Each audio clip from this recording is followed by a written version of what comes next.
வணக்கம். நான் பலராமன். பொதுவாக தந்தை பெரியாரை பற்றி பேசணும் அப்படின்னு சொல்லி சொன்னால், தொடக்கத்திலிருந்து நமக்கு எப்படி அவர் அறிமுகமானார் அப்படின்னு நம்ம பார்க்க வேண்டியிருக்கு.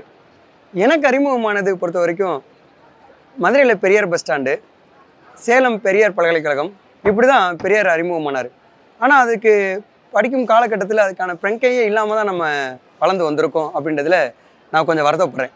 பெரியார் பற்றி நான் வாசித்ததில்லை, அவர் பற்றியான சிந்தனை கருத்துக்களை நான் கேட்டதில்லை, அவருடைய காலத்தில் நான் வாழ்ந்ததில்லை.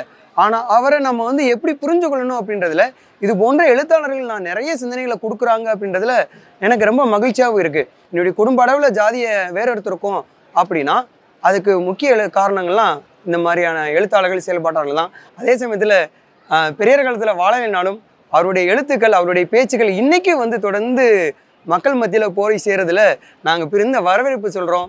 தொடர்ந்து இயங்கணும் அப்படின்றதுல நாங்கள் முனைப்பாக இருக்கோம். குறிப்பாக ஜாதி இல்லாமல் இயங்கணுன்றதுல தெளிவாக இருக்கோம். மிக்க நன்றி.